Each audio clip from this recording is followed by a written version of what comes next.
2021년 7월 18일 오후 3시 16분경 제주도 어느 한 펜션에 남성 2명이 들어가게 됩니다. 몇 시간 뒤 두 남성이 펜션을 나가고 나서 저녁이 되어 집에 돌아온 어머니는 그 장면을 목격하게 됩니다.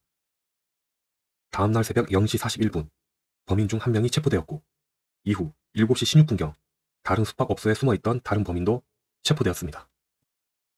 범인은 바로 40대 남성이었던 백광석, 김신남이었습니다.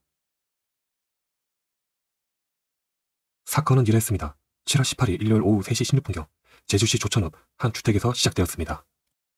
그 당시 피해자 A군은 손발이 묶여 있었고 사인은 경부 압박에 의한 질식사였습니다. 피해자 A군을 살해한 뒤 범인들은 범행 도구를 주변에 버리고 도주하였습니다. 이후 저녁에서야 집에 돌아온 어머니는 이 놀라운 장면을 목격하고 경찰에 신고했습니다. 경찰은 피의자들에 대한 추격이 시작되어 7월 19일 피의자 김신남이 먼저 주거지 인근에서 체포되었습니다. 그리고 오후 7시 26분경 남은 한 명 백광석은 제주시 한 숙박업소에서 체포되었습니다. 체포된 두 피의자는 7월 21일 구속영장이 발부되어 구속되었습니다. 피의자 백광석은 1973년생으로 본 사건의 주범으로서 제주 중학생 살인사건이 발생하기 이전에도 자신과 사귀던 여성이 이별을 통보하자 여성들에게 보복 범죄를 여러 차례 저지른 전과가 있었습니다. 자신과 사귀던 여성이 이별 통보를 하자 집에 불을 질렀고 2010년에 다시 찾아가 폭행을 하여 징역 2년을 받은 전과자입니다.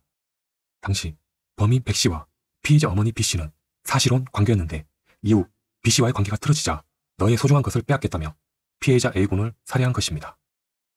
공범 피의자 김신남은 1975년생으로 백씨의 재합을 도와달라는 요청으로 백씨와 함께 공범에 동참하였습니다. 백씨와 김씨는 사건 이틀 전부터 집 근처를 살펴보는 등 미리 범행 계획을 세웠습니다. 그리고 그날 오전 7시 40분쯤 철무점에서 범행 도구를 구입하고 피해자의 집으로 갔다고 합니다. 그들은 피해자의 엄마 B씨가 나올 때까지 차에 탄 채 기다렸습니다. 곧이어 피해자의 엄마가 외출을 하게 되자 범인들은 오후 3시 16분에 집 뒤쪽에 담을 넘어 들어가게 됩니다. 현관문 쪽에 CCTV가 있는 것을 알고 뒤로 담을 넘어 간 것이지만 이 역시 설치된 다른 CCTV에 명확하게 다 찍히고 있었습니다.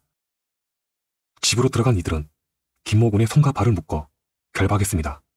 그리고는 그 상태로 목을 졸라 경부 압박 질식사하게 만들었습니다.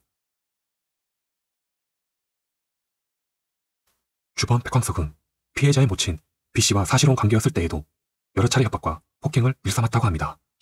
때문에 모친 B씨는 여러 차례 경찰에 신변 보호를 요청하여 백씨의 범죄로부터 아들과 자신을 보호받기를 원했는데 결국 죄 없는 중학생이 살해되면서 안이하게 대응한 제주경찰에 대해 비난이 쏟아지게 됩니다. 2021년 12월 9일 제주법원은 백광석에게 징역 30년, 김신남에게 징역 27년을 각각 선고했습니다. 또한 전자발찌 부착 명령 10년을 선고했습니다. 그런데 이 두 피의자들은 형량이 너무 무겁다며 항소장을 제출했습니다. 하지만 대법원은 항소장을 기각합니다. 시청을 해주셔서 감사합니다. 다음 영상으로 찾아뵙겠습니다.